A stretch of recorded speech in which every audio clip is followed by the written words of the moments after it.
Good evening. Thank you for coming out for this recognition this afternoon. Thank you. I know you could have done a lot of other things this afternoon, but we're so glad to have you here. A couple of things, our restrooms inside this building on the right,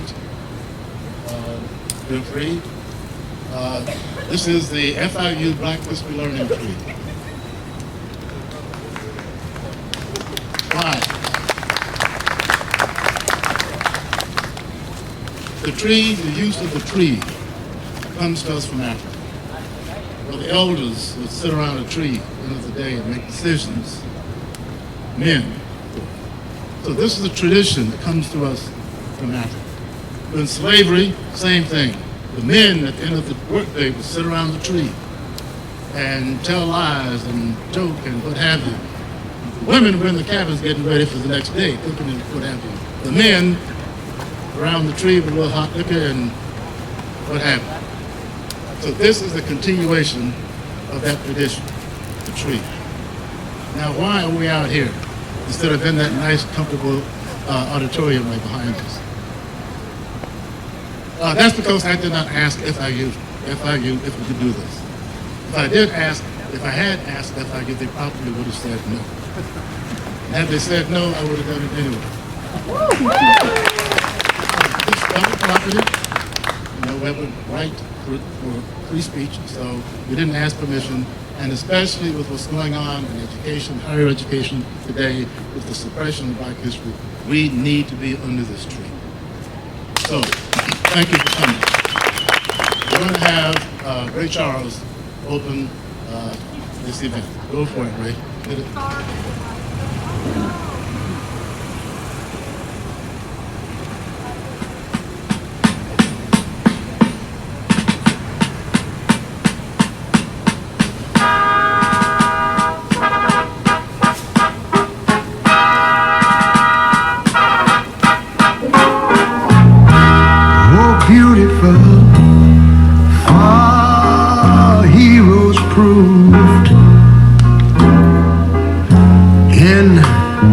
Liberating strife,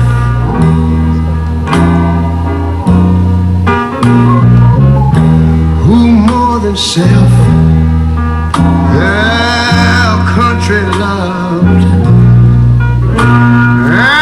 and mercy more than life.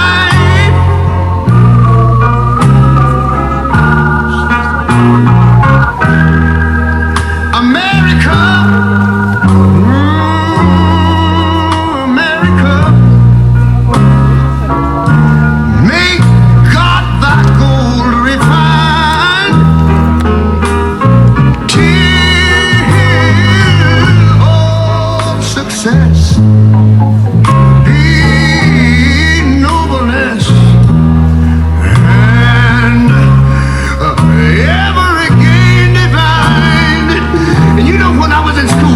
something like this. Listen here.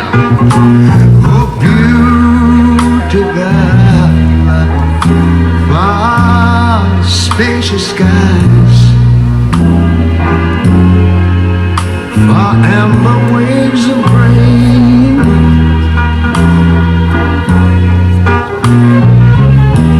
far purple mountain majesties.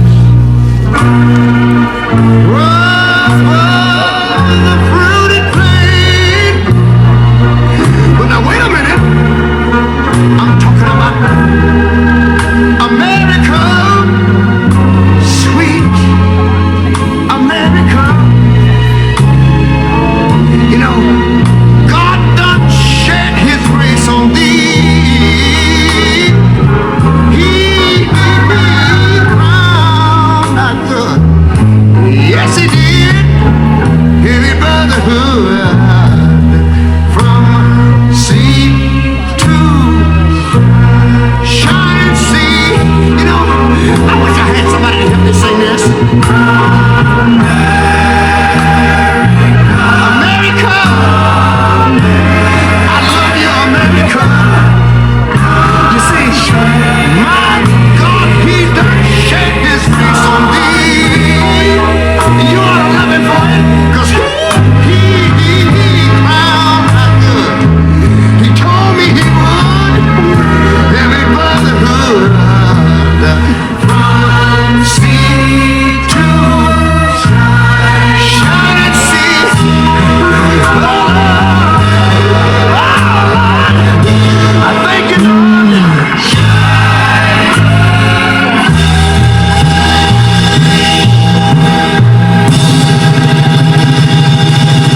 a rebuttal to the lie that we professors are trying to teach our students to hate our country. The lie that we're so left-wing now in universities in the country that we have to be overlooked by the faculty in terms of who becomes the president these days of these campuses. So this is a serious moment. I'm going to ask the gentleman who needs no introduction, I'll introduce him anyway, Reverend Walter Richardson, to come forward, please, and give us a word of prayer. Walt was here to bless this tree when we first started it about 6 weeks ago, and he's with us today. Thank you, Reverend Walter Richardson. Thank you, Dr. Dunn. Let's pray together.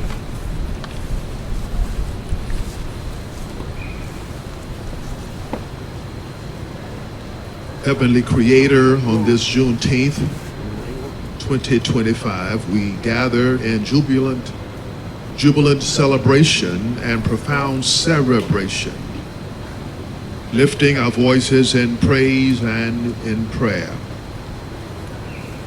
May our hearts be adorned with mercy and justice as we embrace community over capitalism.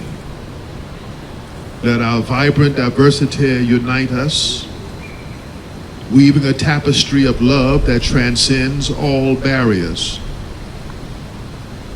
Grant us the audacity, O God, to love fiercely and inclusively, especially the other. In this sacred moment, may we honor our past while courageously forging a future filled with hope and harmony. In your name we pray. Please join me by saying amen. Thank you, Reverend. I want to ask Benton Slade with the Coral Gables Democratic. Please come forward. She helped us organize this event and get people to turn out for it. So thank you, Ms. Slade. And My pleasure, Dr. Dunn. I want to say thank you, everybody, for joining us here. I know a lot of you.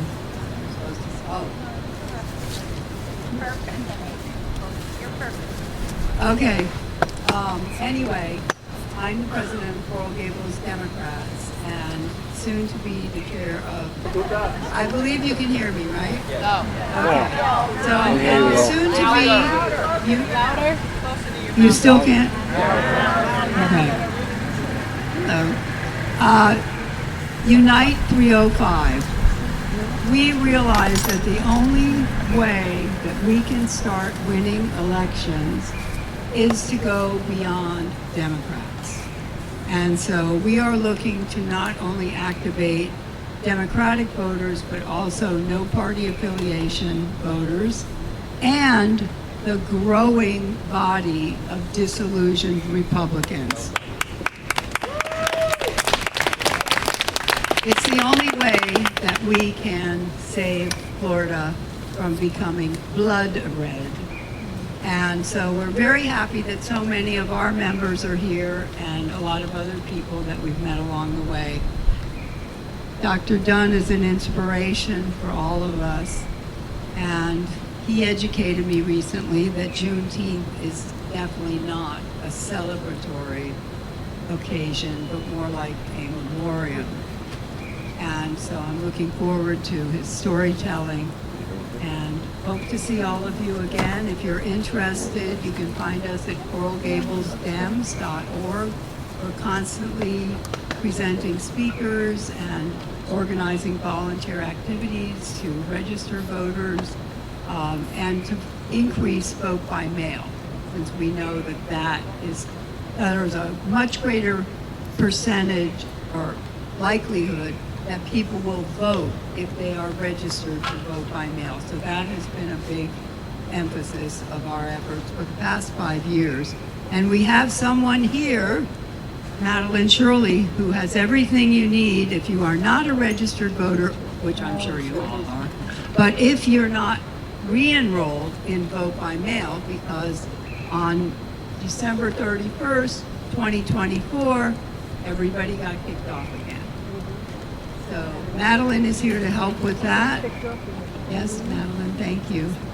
And I don't want to take too much time, so thank you for the opportunity. Thank you. Dr. Moore. This event is being sponsored by the Miami Center for Racial Justice. Two of our board members are here. Greg Baldwin, would you raise your hand? Greg Black with us today. We are a nonprofit that was established right after the Floyd incident. And when that happened, it occurred to me that these difficult stories are quickly moved away from. People forget the painful stories. Just as we forgot, most folks forgot what happened to Arthur McDuffie in Miami, for example. So the center was established to save difficult stories, hard stories, especially stories about violence towards black people.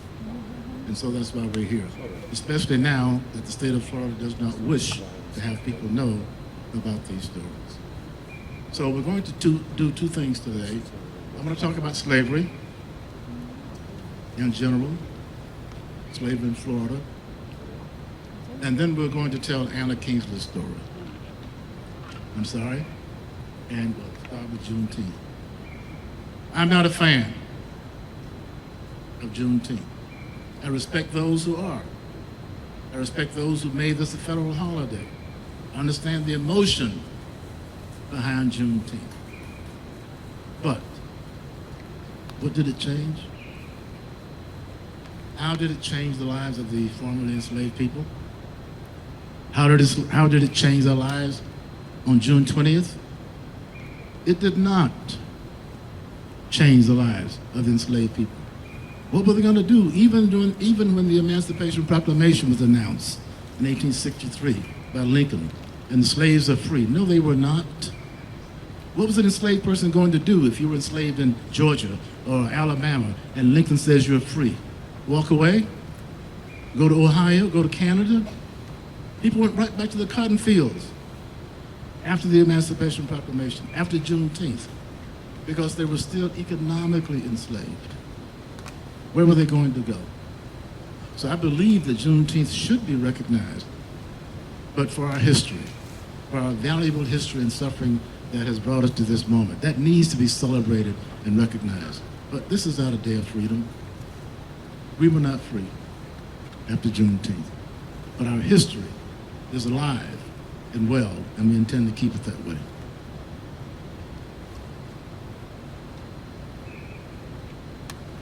Let's start with chattel slavery.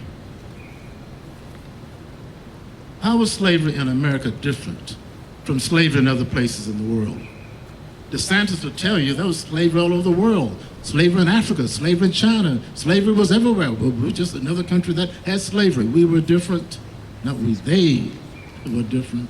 This country was different. We had chattel slavery. In other systems of enslavement, the person didn't lose his or her humanity. They were still a person. There were ways to escape enslavement. You could marry a person who was not enslaved and you would then be free. You could be born of a person who was enslaved and you would be free. You could fight your way out of slavery by being a soldier, a sailor. Not an American slave. You were property, chattel property. How did that happen?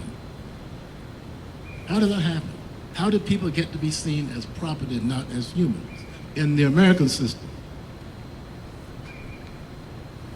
The Americans had to dehumanize enslaved people. They had to make them property. They had to make them things. Because our creed says all men are created equal. If all men are created equal, then what are these? Black ones. You have to make them not men, not people. They're things like a plow or a cow, or they're not human.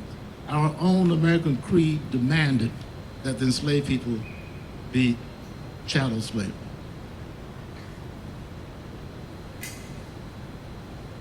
And how did they get these people here? 12 million were brought out of Africa. 2 million died on the way, probably more. But 12 million were brought out. Of those, only about 600,000 landed in America, believe it or not. Only about 600,000 of enslaved people came directly from Africa to America. Where did most of them go? Brazil, the Caribbean. And of course, many of them ended up here after being seasoned in the Caribbean, taught basic rudiments of English and how to follow orders. And then they were brought from the Caribbean here in large numbers as property.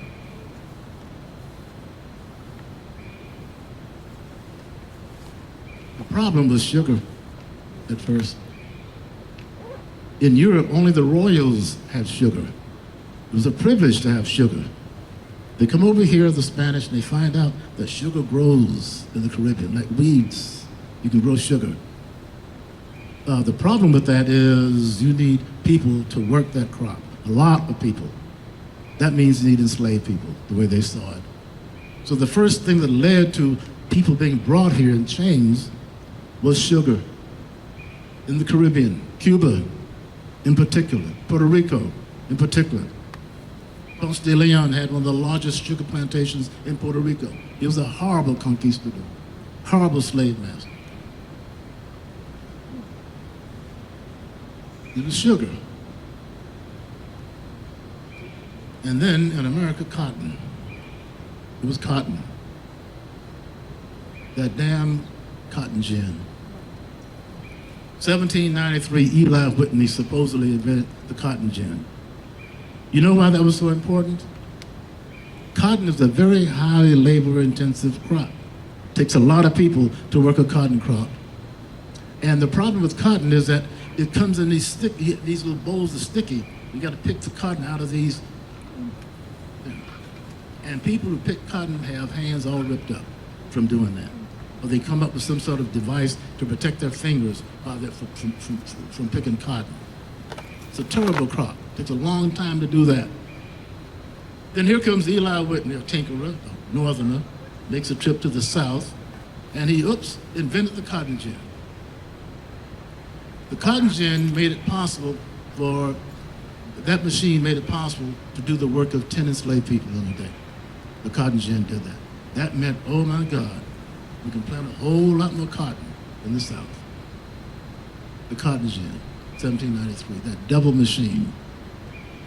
We're not even sure that Eli Whitney invented it.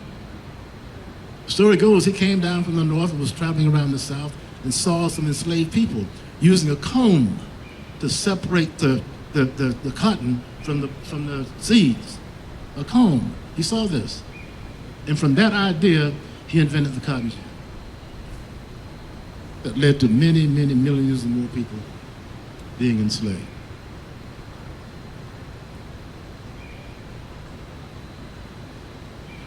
If the cotton gin could do the work, why did you need more slaves? Because the more cotton you grew, the more money you made. So quantity counted. So how was it being an enslaved person in those days? Well, for one thing, if you were married, it didn't count. They could just break you up and send you wherever they wanted to. My great-grandmother's husband was a breeder. We called them breeders. These were men that they separated from their wives and sent them to other plantations to breed. Same thing with women. Bring a man in from another plantation. You're a married woman with children. They bring a breeder in from another plantation, and he now gets in your husband's bed for as long as it takes you to get pregnant. Where's your husband? Out in the field or in the barn someplace. It didn't matter if you were married.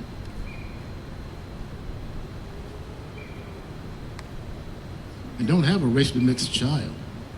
Don't have oh no. Those were highly valuable slaves.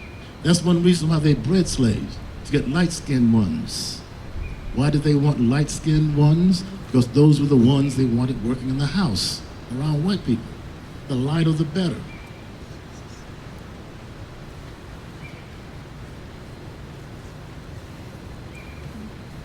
Some white men who made enslaved women pregnant did give some benefit to their children.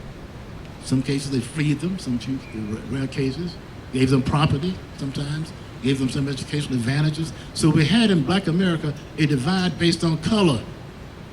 Skin color. The lighter you are, the more advantages you had in slavery and after. And it's still true. It's still true.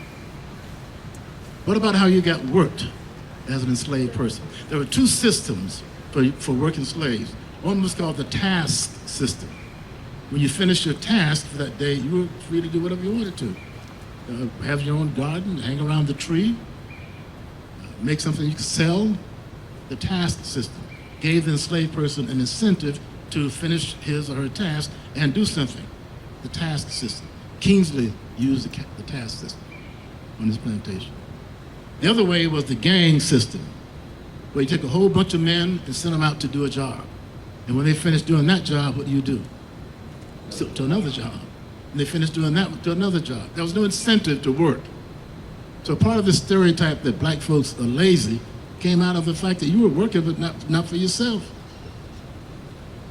The task system versus the gang system. Can we talk about watermelon for a second? I was having some watermelon today, and I thought I gotta talk about watermelon just for a minute, right? Why do black folks like watermelon so much? We like watermelon. Don't be shy. If you worked in the hot sun, if that was your job, to be out in that hot sun, watermelon had sugar and water. So before you went to the job that night before, you put a watermelon in the well overnight. Let it get cold. The next morning, go to the cotton field, take that watermelon with you. You got sugar, you got cold, and you go to work. Well, yes, we love watermelon. Chickens too. How come we love chickens so much? The easiest animal to raise. Throw some corn out, you got chickens and eggs. So we ate the food that was most easily available, including pigs. Pigs, just raise pigs, no problem. The black folks that have cows now. I don't think I ever saw my father eat a steak in his life. So we ate what was left over, chitlins, bacon, fat. Now, if you were a house Negro, one of those mulattoes who worked in the house, you ate what the white people ate. You wore their hand-me-down clothes. When the white lady had finished with her dresses, she'd give them to Aunt Sue.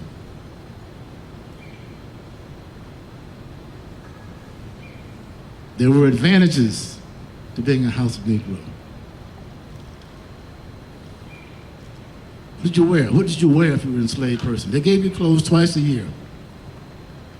You got clothes for the summer, they got clothes for the winter. They gave you one pair of shoes a year. If you lost those shoes, guess what? You went barefoot. My grandmother Lizzie never wore a pair of shoes in her life, we were told. Never wore a pair of shoes in Georgia. How do they keep up with you, you slaves? How do they make sure you were on the plantation?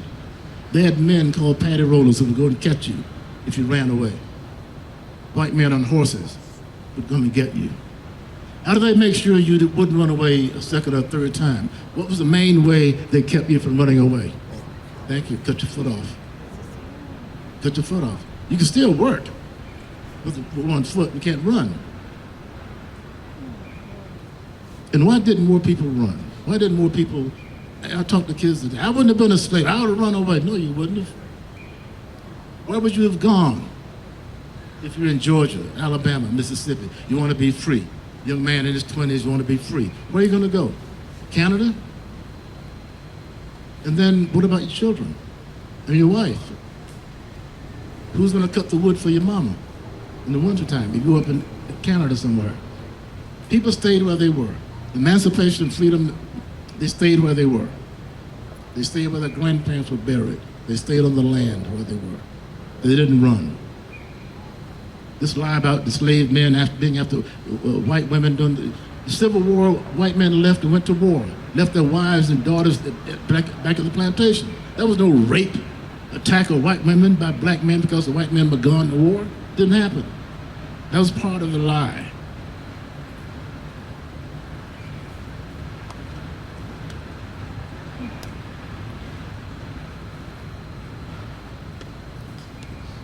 I have to talk about with the Africans and their involvement in the slave trade. They have gotten off easy. The white people did not have to go into the interior of Africa to get slave people. They were brought to them, to the coast. They were captured in the interior and brought to them by black people, by other black people. That's how the chiefs got rich. Once the Portuguese landed and then the Spanish and all the others came. The Portuguese were first.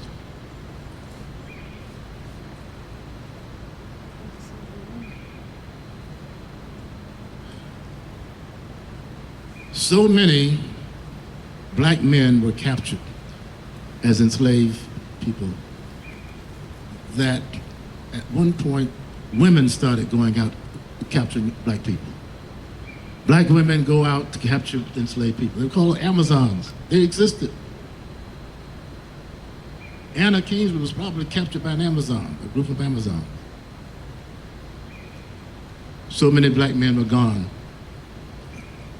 into slavery.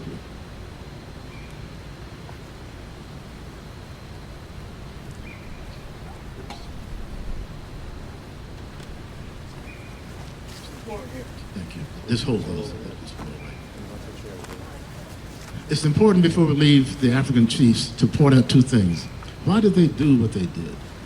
Why did they capture and sell their own people in such great numbers? Two things: guns and horses.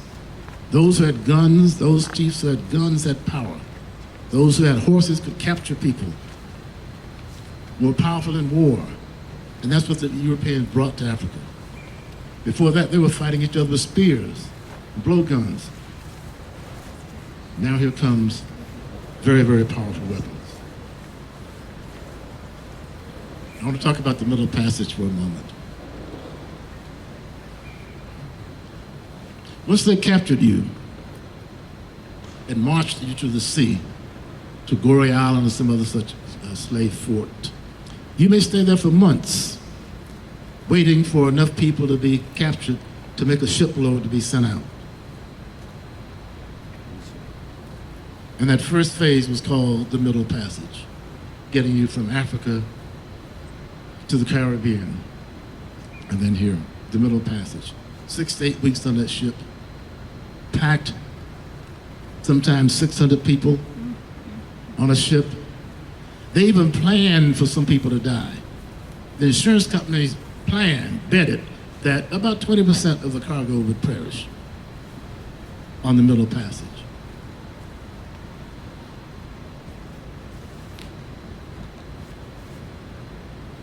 They usually have the women separated during the Middle Passage from the men. The men were way below deck. The most violent and most threatening of them, the very bottom deck. And they didn't come out for the entire Middle Passage. They didn't come up. They were too dangerous.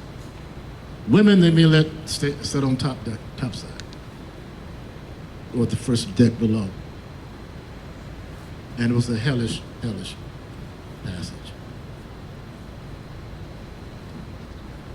You got to America, what had to happen? The first thing that had to happen was they had to make you a Christian. You know, a third of the enslaved people who were landed in America were Muslims. A third of them were Muslims. Muslims were here before America was born. But they had to be made into Christianity. Is all right, I'm a Christian. I was raised that way. But slaves had to be made to be Christians. Had their religions taken away from them. And so it was. We became Baptists and Methodists because those were the religions followed by the Scotch-Irish who settled the South. Baptists and Methodists. And then they made slaves go to church. On Sunday morning, you had to get up and go to church. Why do you think they made the enslaved people go to church? They made them go to church and sit up front because they wanted the enslaved people to hear the preacher tell them, obey your masters and mistresses. God wants you to obey your masters and mistresses. Our people were raised on that. And the more you suffer, the more God loves you. Suffering is good. Obey your master. So the church was a part of the problem, a big part of the problem. In every institution, as the South developed, every institution was racist.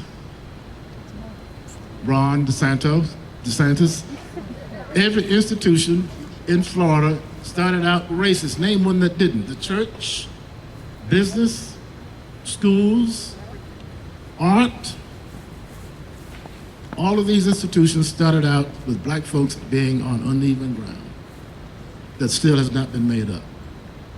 So now, yeah, we're not supposed to use the word on a college campus, institutional racism.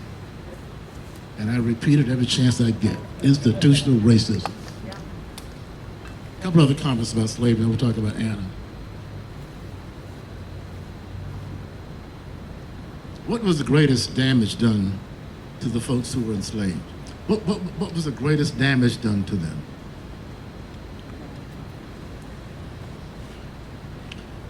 The greatest damage I think that was done to enslaved people was to make them think that they had no power, that they had no power, but to take their sense of power away from them.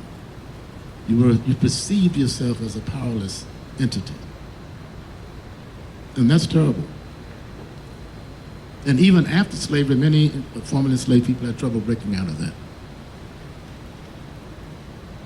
Certain aspects of racism you never get past, you never get beyond. It becomes so ingrained in your being. So, yes, we recognize this day because of the history that it contains, because of the suffering that we can understand and appreciate, given what happened to us in this country. But this is no celebration of freedom. Which brings me to Anna Kingsley. True story.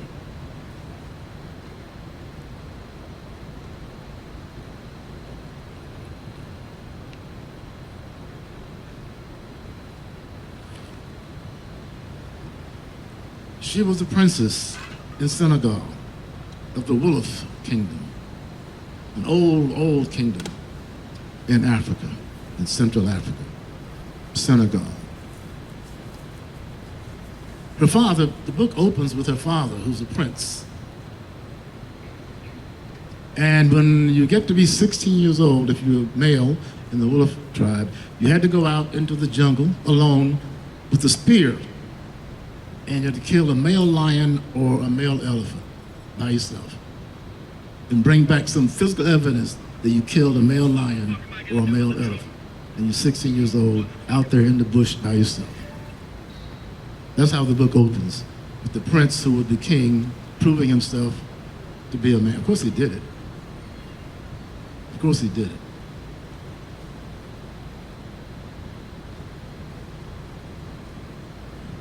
He ascends to the throne, and he's a mean king.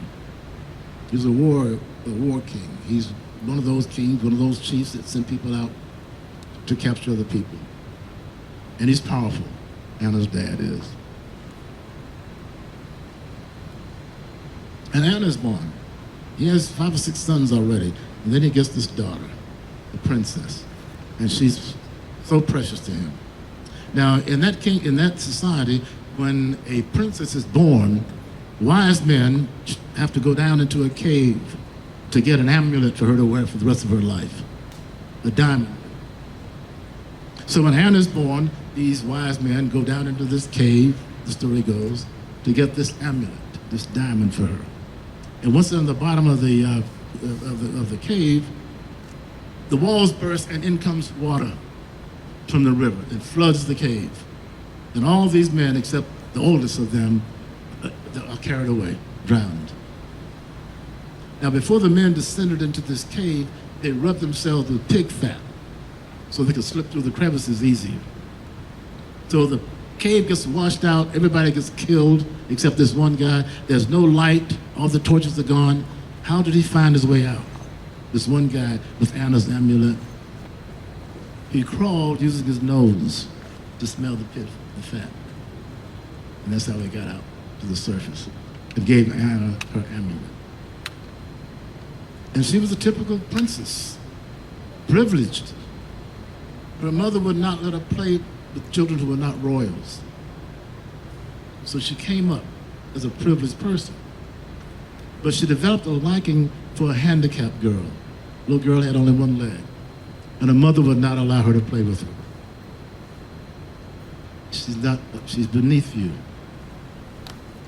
And Anna had a pony. Her father gave her a horse, actually. And she befriended this little outcast girl. And that was the only person that Anna would allow to ride her horse. She defied her mother and bonded with that child. One day, we're talking now 1812, 1813, Anna and her mom, a queen, they were told not to go outside the enclosure of the village because raiders, slave raiders, were known to be around. They thought Amazons at that.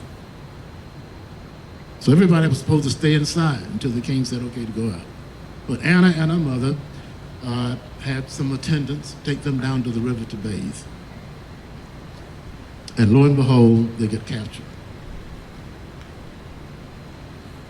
The people with them got killed, but they got taken.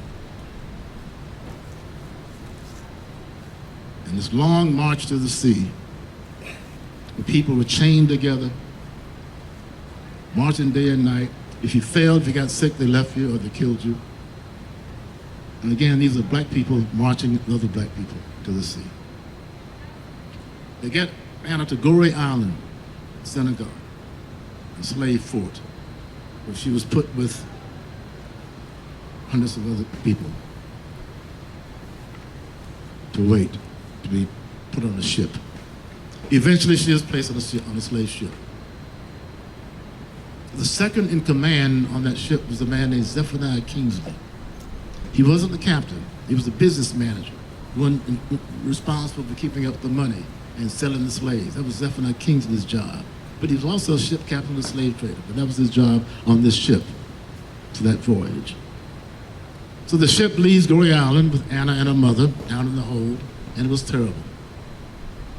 I won't try to describe the bathroom situation, but there was none. Food that brings something out once a day and throw it in, and you scramble for it. It was terrible. Terrible. So that's where Anna and her mom were as that ship left Gorée Island. As I said, the women were allowed to come up on deck. And Kingsley, he's on the bridge, and he sees Anna. And she was, by all accounts, strikingly beautiful. Looked older than she was. She was only 14 when she got taken. But looked older. And Zephaniah Kingsley picked her. He picked her to be in his cabin for the Middle Passage. For the 8 weeks across the Atlantic, she was in his cabin. Now think about that. How should she have felt about that? Should she have said, "Oh, no, I'm not going up there. I'll stay down in this school. No, I'm not going up to the cabin and eat food like the captain, have clean clothes." Kingsley gave her a nightgown when she came up the first night. What would she have done? What would you have done? She had no choice anyway. But what was her attitude about being taken? She felt raped as she was. She felt she was a princess, and now she's being treated this way. So Kingsley takes her, and he teaches her English and certain other basic things. And he discovers something rather interesting. This is a very well-educated woman, child actually, because Anna had been educated at the feet of some of the wisest men in Senegal. She was no fool. And he found that out. She learned English very quickly. Now, Kingsley had come down into Florida from Philadelphia, where his family is settled, and they were cloth merchants and rich. He wanted to get away. He wanted to come to Florida. The Spanish were leaving Florida. White men in the north heard that, and in other places in the south, go to Florida. Free land. Make a fresh start. But you need slaves to do it. So Kingsley breaks away from his family, the well-established. They were Quakers, incidentally. The Kingsleys were Quakers. But why do I mention that? The Quakers were the first religion to abolish slavery within the religion. The Quakers were the ones who helped enslave people during enslavement. They were the ones that had a lot of it to do with the Underground Railroads. So the Quakers were liberals, progressive. But Kingsley's parents were Quakers, and they were also slave owners. Kingsley's dad used enslaved people in his mill, his cloth mill, sewing and producing cloth. So Zephaniah goes down to Florida to get his own plantation, and he finds one, an old plantation, on Amelia Island, north of Jacksonville. And he purchases this plantation on the sea, and starts going and bringing the slaves in. Now, mind you, this plantation was right across the river from the Georgia plantation, from the Georgia border. The St. Mary's River separated the Kingsley plantation in Florida from Georgia. Think about that. So enslaved people fleeing Georgia, if they got to the St. Mary's River and crossed it, they could be on Kingsley's plantation and safety. So he gets her to his plantation. She's 14, 15 years old, and he calls all the enslaved people together. And he tells them she's still a child. She is going to be in control. And Steve, what? This child he's bringing this? She is going to be in control of this plantation.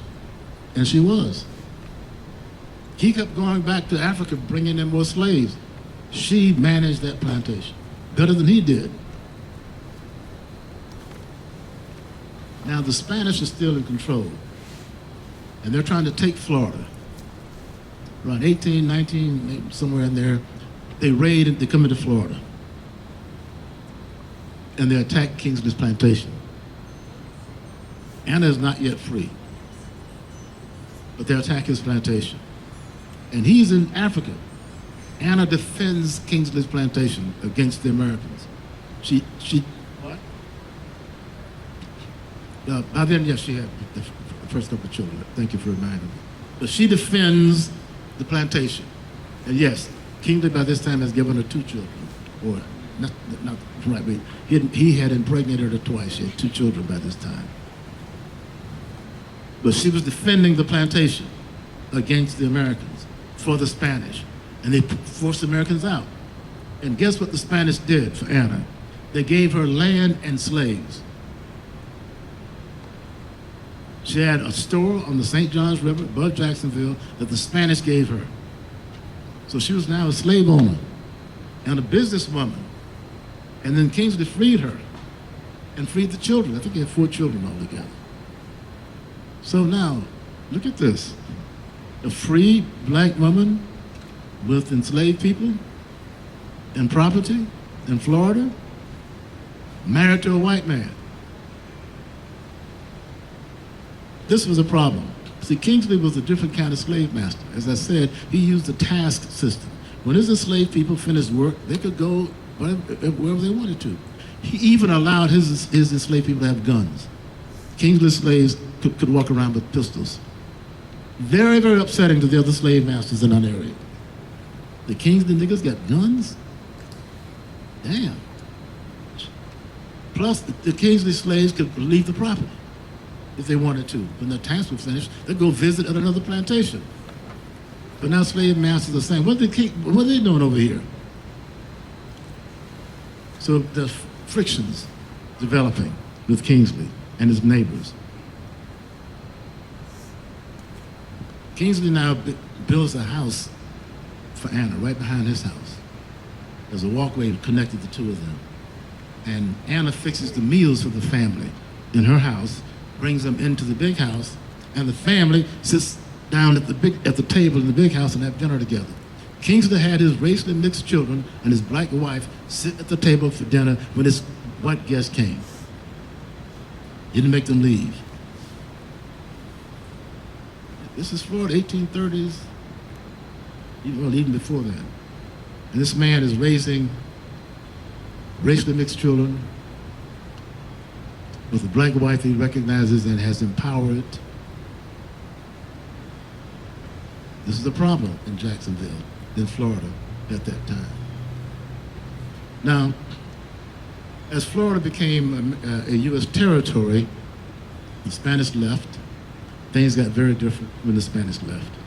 Most of the free black people in Florida When Spain took over, it was when Spain left in 1821 and the U.S. took over, Florida became a U.S. territory. Almost all the free black people left Florida and went to Cuba with the Spanish to get out of the way of the Americans. Free black people, when Florida became a territory, had to leave Florida. And if you were a free black person who happened to be outside of Florida, you couldn't come back. They wanted to be rid of free black people. You see, when Haiti abolished slavery, 1807, somebody help me? 1804, around then. When Haiti, this is important, when Haiti abolished slavery and became a black nation, it scared white people in America, in the South. The slaves rose up and took over and killed all these white people. That could happen here. There were counties in Florida that had more black people than white. Gadsden County today has more black people than white people. So now there's an instance in Haiti where now you have a black government took over by force, killing Frenchmen.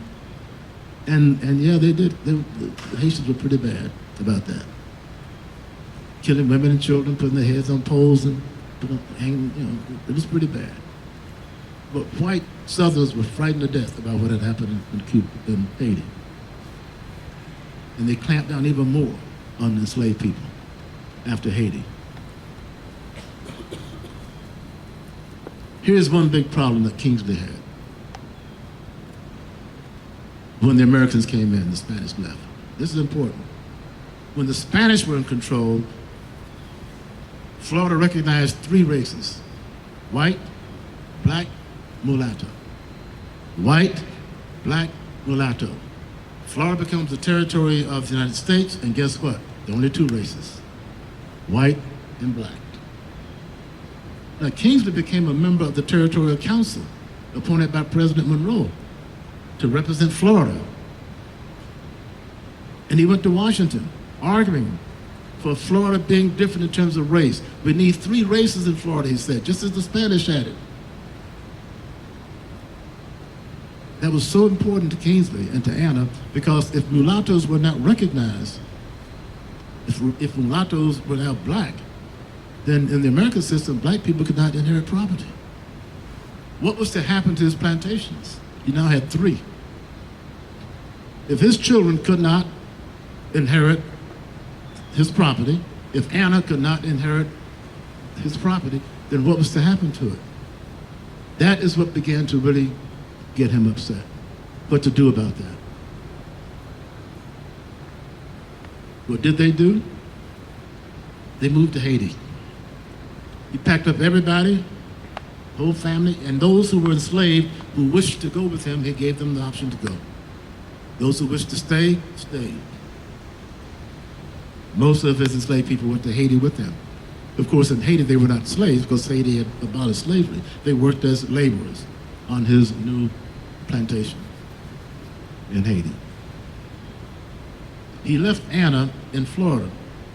Got her last. He was in Haiti setting up his plantation, bringing in black people to work his plantation, building a house for Anna. It took him 3 or 4 years before he brought her from Jacksonville to join the family in Haiti.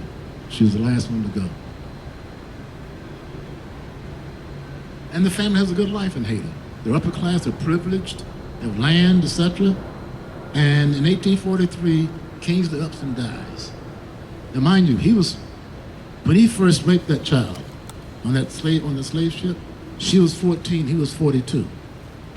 I'll repeat that. When he first raped that child, she was 14, he was in his 40s.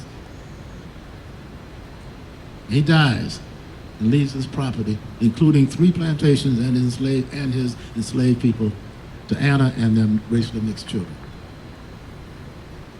And she's in Haiti. She comes back to claim her property. Kingsley's oldest sister was named Elizabeth. Elizabeth, she was mean. She was just mean.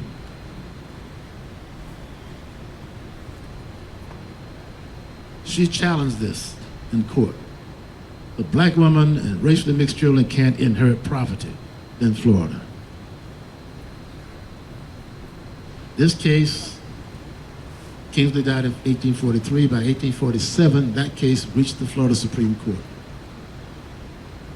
for a decision. Of course you want to know what the decision was. Of course I'm not going to tell you. By the damn book. Why would I tell you how it ended?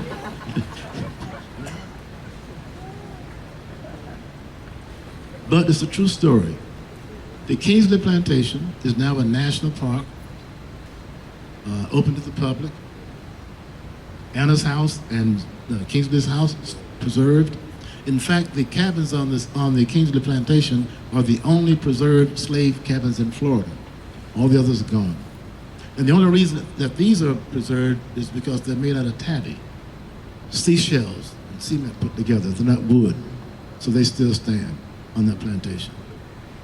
I've been up there a couple of times. I took my book to the bookstore the last time I was up there. Who are you? I'm Dr. Marvin Dunn. And why are you here? I have a book that I wrote about the Kingsley Plantation. Are you interested in having it in your bookstore? Well, we have to ask the people in Tallahassee if we can put this book in the bookstore. So let me know, I'll send you a copy. If you get a chance to go, I urge you to visit this place. It is absolutely spellbinding. You'll be thrown right back into the 1820s, 1830s if you go to the Kingsley Plantation.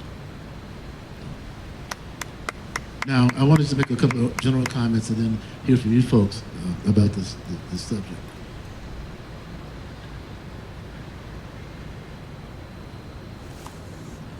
How do you fight what's going on? How did the enslaved people fight? You couldn't up and physically attack somebody, you'd be killed immediately. They had to find indirect ways of resisting, of fighting, of being people, of being empowered. Now, some of you all who've been around me know my grandma Liz's story. I got to tell it again. This came to me from my great-grandma Mary, Grandma Liz's daughter. Grandma Lizzie was enslaved in middle of Georgia on a huge, huge plantation, we were told. And she was the cook on this plantation. And Grandma Lizzie made it known to anybody who wanted to know she was not a housekeeper. She was a cook. She was the cook on that plantation. And nobody went into Grandma Lizzie's kitchen without her permission. Even the white woman who owned her did not go into her kitchen without permission. Little white children would not go into her kitchen. But this woman was mean to Grandma Lizzie, we were told. Just a mean lady. She would take a penny and put it under a cushion on the sofa in the morning. And if that penny was still there at the end of the day, she would whip Grandma Lizzie. Should have got that penny. Should have left that penny under the cushion. So she was mean. But Grandma Lizzie had a way of empowering herself and striking back. She served that woman's breakfast every morning. Every morning, she served that woman her breakfast. You know what happened, right? She would spit in the coffee. Yes, she did. She would get, here you go, ma'am. And she would spit. According to Grandma Mary, sometimes she would hawk it up good. So, you know, it was empowering. You may own me, but you're drinking my spit. Right? Enslaved men found ways to fight back, spitting in the coffee. Cold morning, ice on the ground, you just really don't want to get out there and plow. It's a bad morning to plow. Boss man comes in. John, why y'all not out in the field, John? Oh, boss, mule's sick. I said, what? The mule's sick, boss. What's wrong with the mule? That they have given the mule a whole bunch of marijuana to eat. They did that. Now, it won't kill him. It'll set him back for a day or two till the sun comes out. The mule's sick, boss. Can't get him up. You break the equipment, put on a little screw, so that it'll work for a day or two. Then all of a sudden, damn, you can't harvest any more cotton. Some bolt broke. You know, it didn't just break. People found ways to spit in the coffee. Now, that was a black professor in the Florida State system, I think it was at FSU, who found a way to get around the system and teach black history. FSU. And then they had a news conference to talk about it. Fool, if you're gonna spit in the coffee, don't have a damn press conference. He got fired, of course. But whatever line of work or endeavor that you are involved in today, you can find a way to spit in the coffee. You can. Be creative, like Grandma Lizzie was. They'll never know. They'll never know. Mess them up. So, where are we? Let's come to present day. I am so upset with Florida and what they're doing. I have to share my plan with you. Some of you who follow me on social media know what I'm going to do. All right?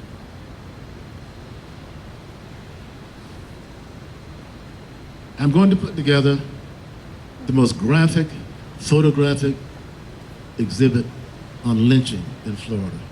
Oh, you seen Holocaust pictures? If university students can see Holocaust pictures, why can't they see pictures of lynching victims? Oh, they're going to see them. I'm going to make up 20 huge posters of lynchings in Florida. And we're going to take them. The first place we're going to open is going to be at the front door of the Florida Department of Education. We're going to open the front door of the Florida Department of Education. I'm not going to ask permission. May I set this up? We're just going to go and do it. Send the state troopers. Let them drag my 84-year-old behind to the paddy wagon, because I never leave voluntarily. But we're going to start that exhibit in Tallahassee at the doorstep of the Florida Department of Education, where the murdering of our history is taking place. From there, we're going to take that same exhibit to FAMU. I picked a tree at FAMU like this one, this older, beautiful tree, right outside the administration building. An old tree. This is a young tree. FIU is it's an old tree. I picked that out a couple of weeks ago. I'm going to take that exhibit to that tree right outside the FAMU administration building and open it up for anybody who wants to come. Then we're going to go to UF, New College. Got to go to New College. We're going to do that. We have to find ways to resist peaceably. So for you all to take the time to come out here this evening and listen to these stories, I appreciate it.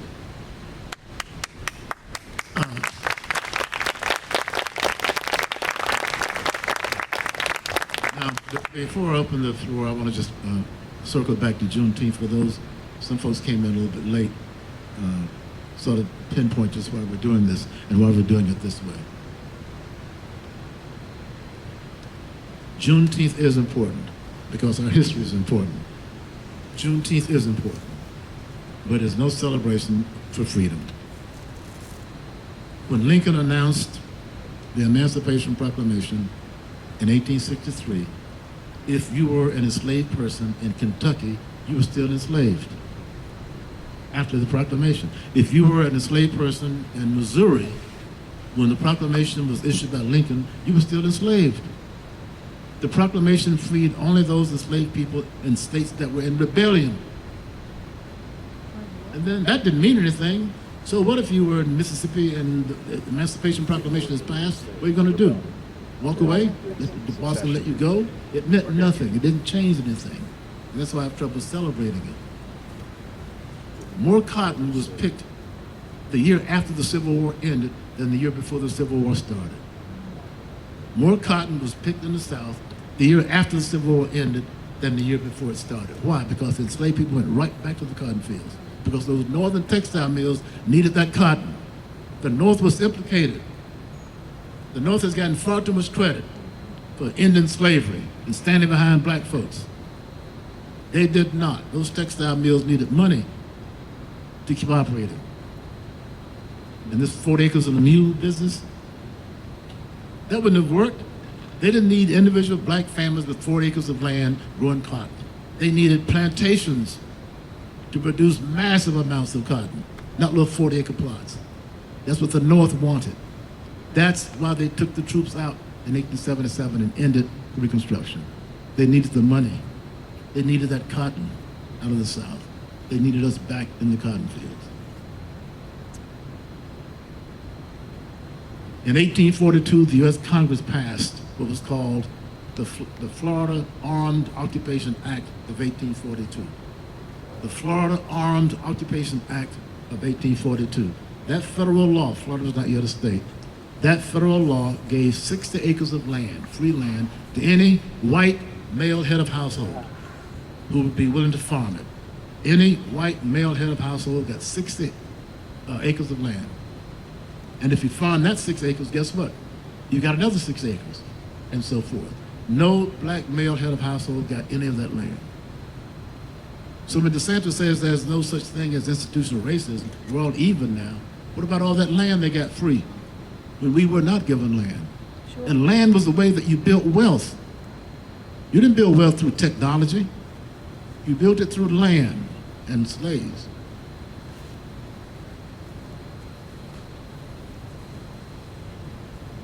So, I want to end on a high note, though. I don't want to, look at this group. Look around this room. You got elders here. We got young people here. We have black people here. We have white people here. We have Hispanic people here. We have Christians here. We have Jews. This is America, sitting right here. This is America, sitting right here. So feel good about that. Feel good about that. We're all in good company. Feel good about that. So I'm going to ask my grandson, my handsome grandson here, to help me with this question and answer. He's taking the microphone. So you have a question. Steve will bring you the mic and you can ask your question. Raise your hand and bring you 3 questions if you want. I always have to talk. I just want everyone to know that I go to every single school board meeting in Miami-Dade County, and I bitch them out upside down and backwards in a nice way, or else I'll cut my mic, because they do not teach proper history. Right. They are bigoted and hateful. Yes. And if it's the last thing I do, I'm going to be fighting for all of the Americans and the immigrants and the people that don't have green cards and the people that snuck across the border, because we're all human.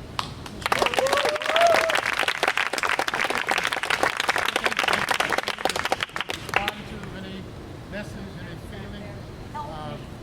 Okay. Steve, get the mic.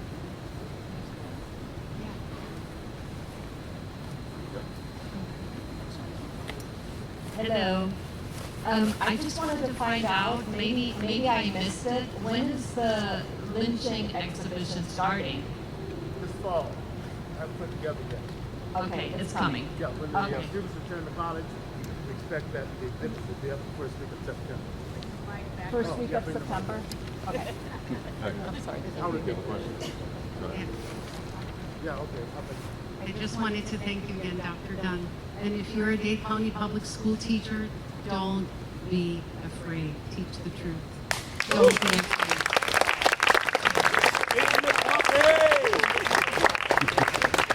Dr. Dunn, hello?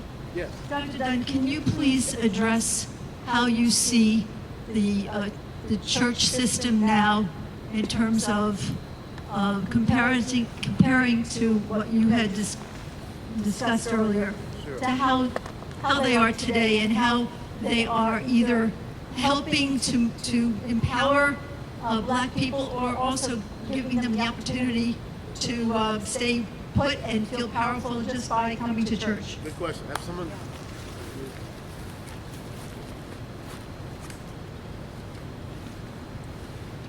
There's someone here who can answer that question far better than I can.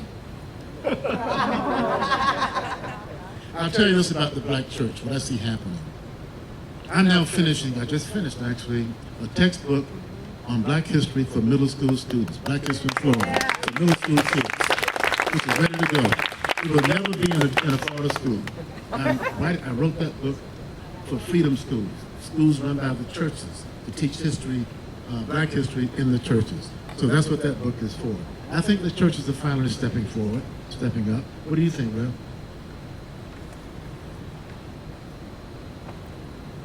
We're doing a better job now than we were before because we're now sending out preachers to seminary. So they're getting the formal education and learning how to incorporate the truths of the scripture with the current situation. I've always taught in the seminary that it's important that you just not preach it, but relate it to what's happening now. So we are getting more and more people who are informed about what it is the Bible really speaks towards. It's the book. For those of you that are Christian, it's the book that was used. Many people don't even realize the background of Jesus, who is the exalted leader of the Christian faith. Many people don't know that Nazareth is a place where dark-skinned people dwelled. A lot of people don't realize that. And a friend of mine who's passed away now by the name of Dr. Matt King Carter said, if white folks get to heaven and discover that Jesus was black, they're going to want to come back. Thank you.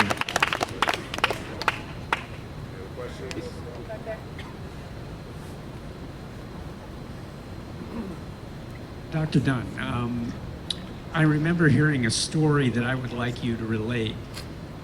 Basically, how blacks knew that the Klan was going to arrive. Thank you for that question. At an earlier talk about the Klan in Miami, I made the comment that black folks in Overtown knew when the Klan was going to arrive. They rode on Saturday nights, not Wednesday or Tuesday, Saturday nights, and the black folks knew when they were going to arrive. How did they know? Black women worked in white households and they ironed the sheets. They're coming tonight, been ironing the sheets all day. So people knew what to do. They're coming up 2nd Avenue.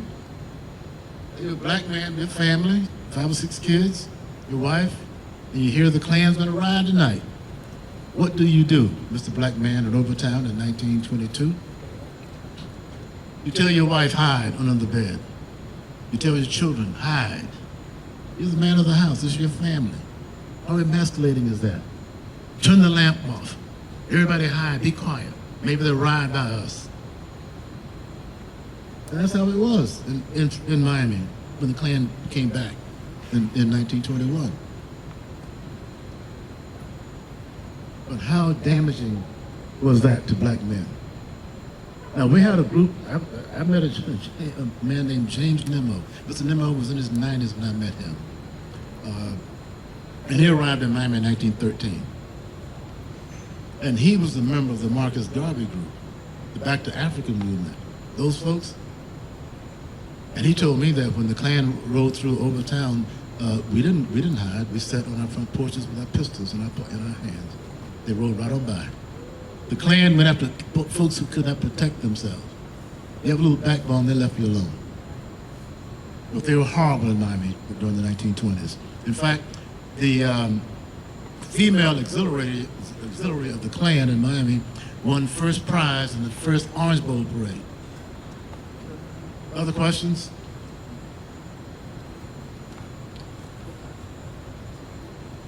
Questions?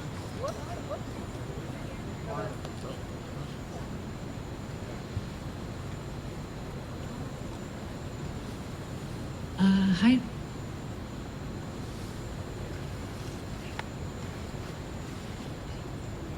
Hi, Dr. Dunn. First of all, thank you so much for doing this. I'm a former New College student in anthropology, so I appreciate all of this work you're doing very much. I was wondering if you'd be all right speaking on the significance of periwinkles in burials for enslaved people.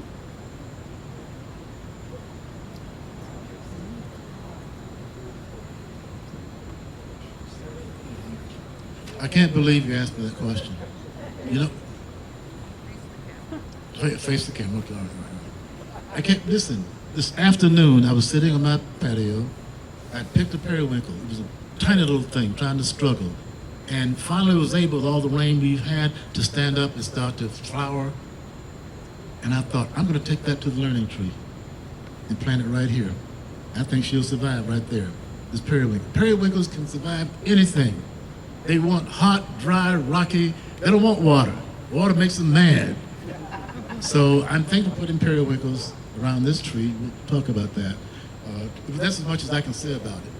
Could you add something more than what I've said? They're so durable. Okay. All right. Thank you. Other questions, or comments, or reactions? Yes.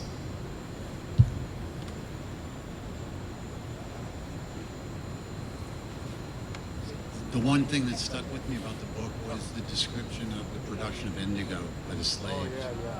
And I don't imagine it's gotten a whole lot better since those days, but I don't wear indigo since I read that. Thank you. Repeat that. He read the book, the Kingsley, the novel, and noted that the Kingsley plantation raised indigo and seal and cotton. Indigo is what's used to color jeans. Indigo, blue, a very, very valuable dye. Indigo, very, very valuable. In Europe, the indigo was extremely, extremely valuable. But the way that and Kingsley grew it. And the way that they had to harvest the indigo was they'd grow the plants, big fields. They would go out and harvest it, and then bundle it like you do, cane, sugar cane. And then they would just put it and let it soak in water and sort of just decompose for several weeks. Then they put it in a big vat.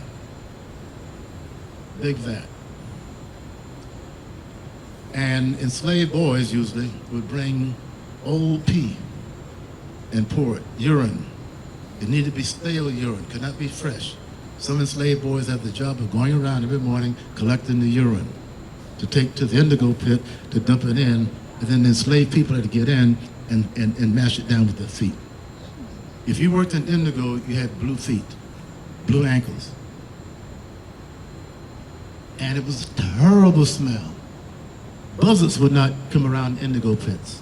Rats wouldn't come. It was a terrible, terrible smell.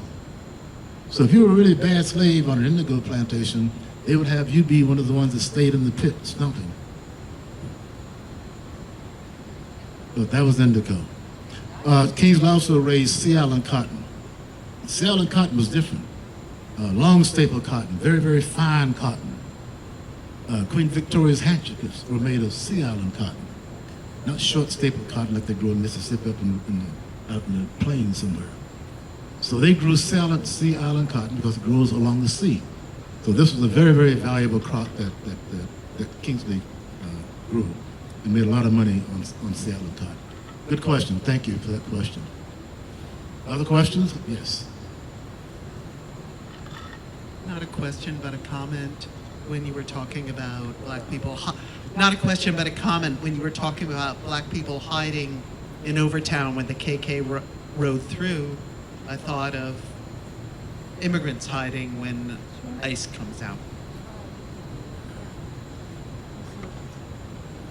Well, don't think that the police are not watching us right now.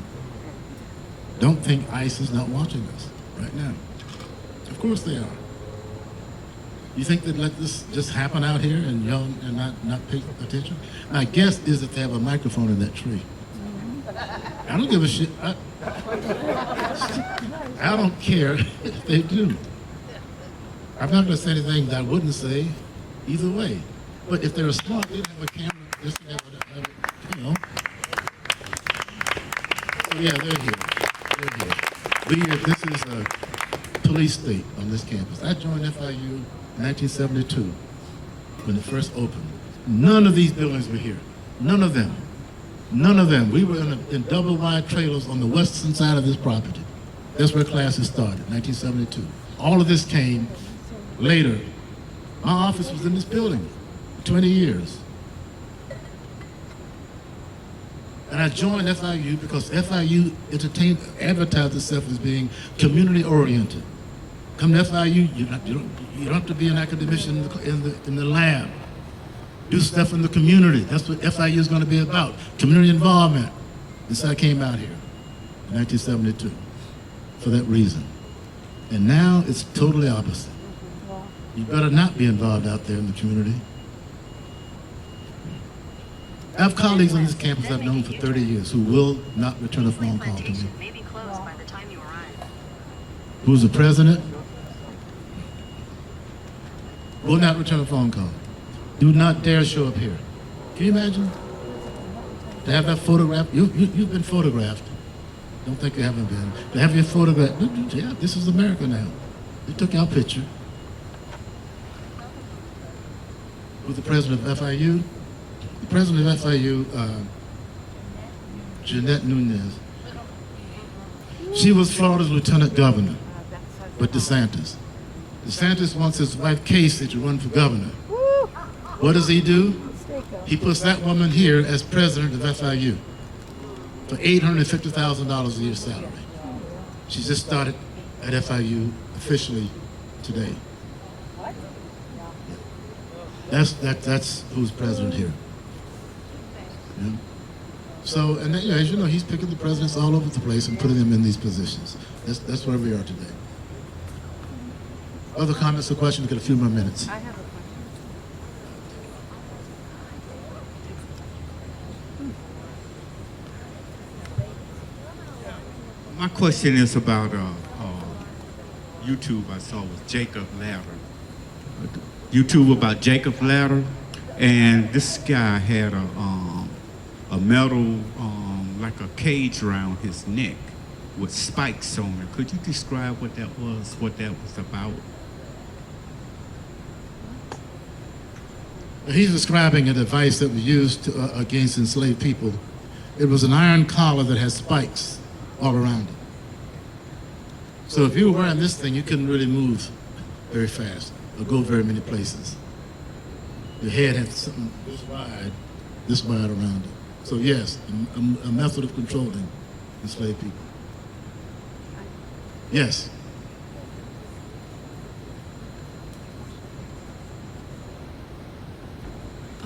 Thank you, Dr. Dunn. So I was born here in Florida, and as I look back, I realized I grew up in Sanford during the Trayvon Martin situation. I went to the rival school he went to. Then I went to a school in St. Cloud where there were cross burnings in the field across from us. And then I went to high school in Ocoee, and I did not know the history until junior year of high school. And I know that DeSantis tries to push that as a win, that he, a few years ago, with my former state senator, Bracey, passed a law to talk about the Ocoee massacre, not really being enforced from what I hear. But I was wondering if you could maybe give your perspective on the story and share for those of us who don't know, because it was in a time, not to ruin the story, but it happened when Black people already technically had the right to vote, but obviously that was not the outcome of the Ocoee massacre. The state of Florida requires teachers in Florida to teach about 2 Black anti-Black events. Teachers in Florida must teach about Ocoee. They're required to. And they must teach about Rosewood. The state requires that these 2 events be taught. But, starting with Ocoee, the state is having these events taught based upon this, that there was equal violence. There was violence on both sides in Ocoee. Black folks killed some white people killed some black folks. Too bad it all happened, but it was equal, it was violence on both sides. It's a lie. July Perry was a black man who tried to vote in 1920 in Ocoee near Orlando, ended up being lynched as a result of that. And then a mob burns down an entire section, black section of Ocoee. I take these Teach the Truth tours that I lead to Ocoee, and I take them to that historic marker that's a lie. saying that blacks and whites had equal violence during the Ocoee massacre. And I take them to this mass grave. We don't know how many people, probably hundreds, 300 people may have been killed when they burned down the south side of Ocoee, the black section. And you go there, and it's just like this, with a fence around it. And that's the mass grave for Ocoee black victims. And the sign there only says, "Here lies some of the African American residents of Ocoee." Doesn't say anything about these are people who were massacred. That's it. So Ocoee is required to be taught, but they're teaching it with that lie. Same thing with Rosewood. Teach about Rosewood, make it very clear that white people got killed too, and black people, with equal violence, which was not true. I won't go into the details of that. But that's why the state requires these two events to be taught, but they want them to be taught in a way that's totally not correct. Yes. What time is it?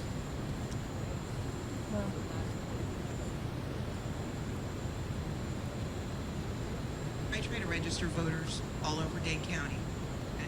Sorry, is that better? And I find that I keep encountering a lot of young people, especially, surprisingly, some young African American women who are very disenfranchised. And do you have any suggestions to try to convince people that their vote is important to them? That, you know, I try to, bring up that, women and African Americans died for the right to vote, but it's to try to get people engaged in the community and realize that in numbers they have a voice. Individually, perhaps not, but do you have any suggestions on some approaches to doing this?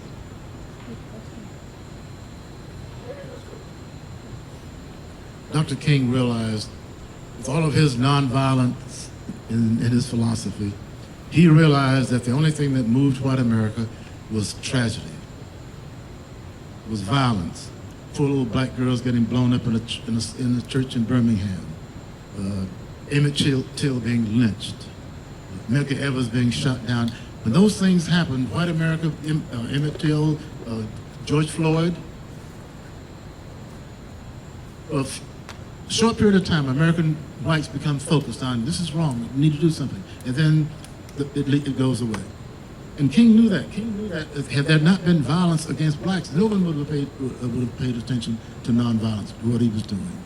So I guess what I'm saying to you is, I don't know how to do that unless there's some event, some tragedy that upsets so many black people that they feel moved to do something about it. Otherwise, let me not be unkind. Otherwise,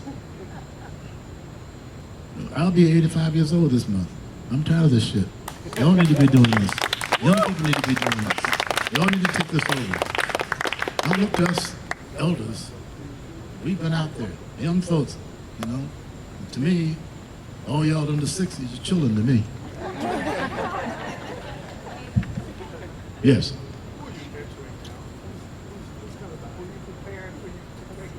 Who am I mentoring now? Who's coming behind me? That's a very good question.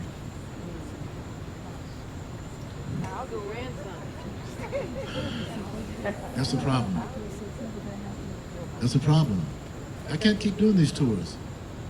These are 2-day tours, busload of kids, 50 kids on a bus, overnight in a hotel. You want to do that at 84 years of age? But what I'm hoping the center will do is to train tour guides, to allow me to train them, and have it be such that we have enough material that I've produced and other scholars have produced, that they can use that material and do these tours without my presence. So we're engaged in trying to train young people to do just that. I'll take your question down over here. Yes, sir. Thank you, Dr. Dunn. We've gone backwards so fast and so far, it must be incredibly frustrating. And I know you're very obstinate, but are you optimistic? Where do you see us in 5 or 10 years from now? That's the easiest question of the day. You know why I am optimistic? This generation. There's a son of mine over there. Young people, not just black young people. Young people will save us from this mess. This is just a phase we're going to. Young people will every major social movement in the world has been led by young people.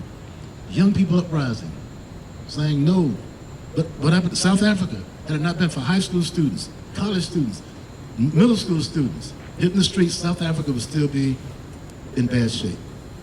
So students, same thing in the civil rights movement. It was students who took the lead. And I think we're going to see that happen this time around with this fool they have in the White House. Students are not going to stand for it. Okay, I think I have one other. Okay, we're going to stop in a few minutes, guys.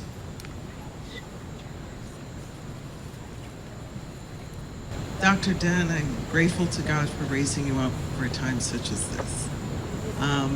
Thank you for showing us what leadership looks like. Reverend Richardson, I didn't see you earlier. I was in Benin, West Africa, Republic of Benin, and I visited the Portuguese. Stockade where they would keep our ancestors, and at night they would turn the men face down and the women face up, rape them before putting them on the ship. But on the way to the ship, they would march them around a tree called the Tree of Forgetfulness. That's where the seasoning started, where they were forced to forget their names, their culture, their tribe. And so this attack on our history is not new. It was part of the seasoning. Now, subjugation of our mind and our spirit through the Bible happened in the church, as you mentioned. I think that God is smarter than King James and his crew because he put the genealogy in Genesis and in Matthew. And my mom raised me to realize that Jesus' description was given in Leviticus, where he was described as woolly hair and bronze skin. I never took my son to a church that had a picture of a white Jesus, because I strongly believe that that's part of the seasoning. When I went to the Vatican, they have a Black Mary there holding a baby black Jesus. I figure if they could do that, we can do that, Reverend Richardson, in our churches. And we must, because that's part of the process of coming back. Thank you. Thank you, well said. We're going to stop here just a minute. Any pressing last-minute comments? Well, 1 second, because if someone has a comment, yes, we'll get to you last.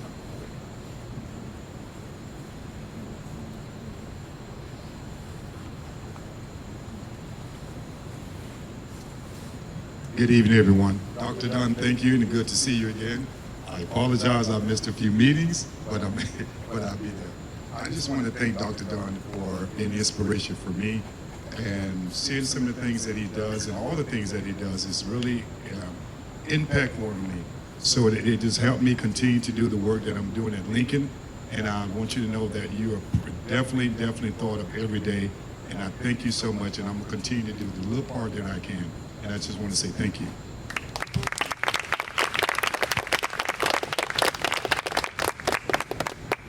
We're going to end with a song that I picked out for Anna to listen to it. Think about her life as you listen to this song. Here we have this child taken at 14, enslaved. Did Zephaniah save her?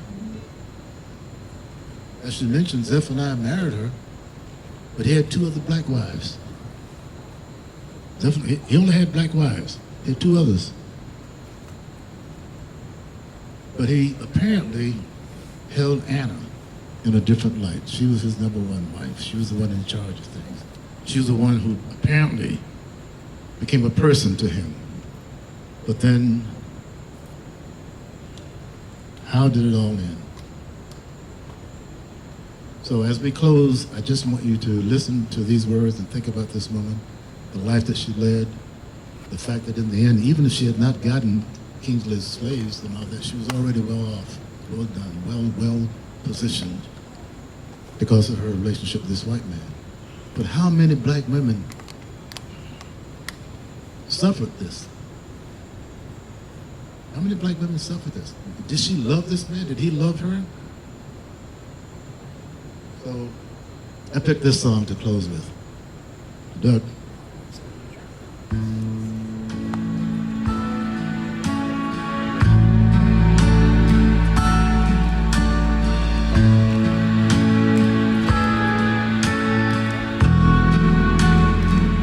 I cried a tear.